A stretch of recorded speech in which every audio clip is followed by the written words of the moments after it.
ரொம்பவே முக்கியமா புரிஞ்சுக்க வேண்டிய ஒரு விஷயம் என்னன்னா, நம்மளோட சைக்காலஜி கம்மி கேப்பிட்டல் இருக்கும்போது டிஃப்ரெண்ட்டா வொர்க் பண்ணும். அதிகமா கேப்பிட்டல் இருக்கும்போது டோட்டலா டிஃப்ரெண்ட்டா வொர்க் பண்ணும். ஸோ நம்ம என்ன அப்ரோச் வச்சு சின்ன கேப்பிட்டல ட்ரேட் பண்றோமோ, அதே அப்ரோச்ச வச்சு ஹையர் கேப்பிட்டல ட்ரேட் பண்ணும்போது கண்டிப்பா நம்ம எக்ஸ்பெக்ட் பண்ண ரிசல்ட் வராது. ஈவன் தோ 2மே சேம் ஸ்ட்ராட்டஜியா இருந்தாலுமே. இந்த சின்ன கேப்பிட்டல்லேருந்து பெரிய கேப்பிட்டல் போகும்போது எங்க ஸ்பெசிஃபிக்கா பிரச்சனை வருதுன்னா, உங்களோட பிரெயின் ஒரு கட்டத்துக்கு அப்புறமா பெர்சன்டேஜா பார்க்குறதுலேருந்து அப்சல்யூட் டெர்ம்க்கு ஷிஃப்ட் ஆயிரும். சரி, நான் 10,000 வச்சு ட்ரேட் பண்ணுறேன்.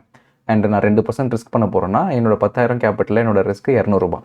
இதுவே நான் 1,00,000 வச்சு ட்ரேட் பண்றேன். அதே 2% ரிஸ்க்னா ரூ. 2,000. அண்ட் 10,00,000 வச்சு நான் ட்ரேட் பண்றேன். என்னோட ரிஸ்க் 2%னா ரூ. 20,000. ஸோ நான் 2% ரிஸ்க் 3 கேப்பிட்டல்லையுமே சேம் தான். But the way I am approaching the markets struggle ஆகிறதுக்கான காரணம் என்னன்னா, நீங்க நான் ஓகே நான் ரூ. 200 ரிஸ்க் பண்றேன் அப்படின்னா ஒன்றும் பிரச்சனை இல்லை. ரூ. 200ன்றது என்ன, ஒரு தியேட்டருக்கு போனால் ஒரு பாப்கார்ன் வாங்குற செலவோட கம்மி தானே, பிரச்சனை இல்லை, மேனேஜ் பண்ணலாம் அப்படின்னு ஈக்குவேட் பண்ணுவீங்க. ரூ. 2,000 இருக்கும்போது என்னன்னா, ஓகே ரூ. 2,000 மேபி என்னோட ஒரு நாள் சேலரி இல்லை 2 நாள் சேலரி மேனேஜபிள், ஒரு 2 நாள் 3 நாள் நான் ஒர்க் பண்ணால் அந்த விட்டதை எடுத்துருவேன் அப்படின்னு நம்ம யோசிப்பீங்க.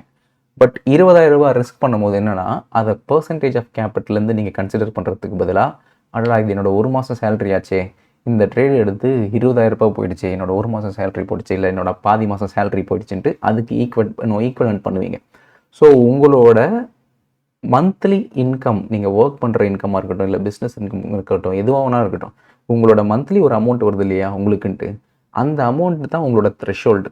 அந்த அமௌண்ட்டை தாண்டி எப்போல்லாம் நீங்கள் ரிஸ்க் பண்ணுறீங்களோ அப்போல்லாம் இந்த பேரியர் வரும். ஸோ ஈவன் தோ உங்களால் லோன் எடுத்து ட்ரேட் பண்ண முடியும், பாரோ பண்ணி ட்ரேட் பண்ண முடியும், ஸ்ட்ராட்டஜி நல்லா தான் ஒர்க் ஆகுதுன்னா கூட, சைக்காலஜிக்கலாக ஒரு கட்டத்துக்கு அப்புறமா உங்கள் பிரெயின் பெர்சன்டேஜாக திங்க் பண்ணுறதுக்கு பதிலாக இந்த மாதிரி ரிலேட் பண்ண ஆரம்பிச்சிடும்.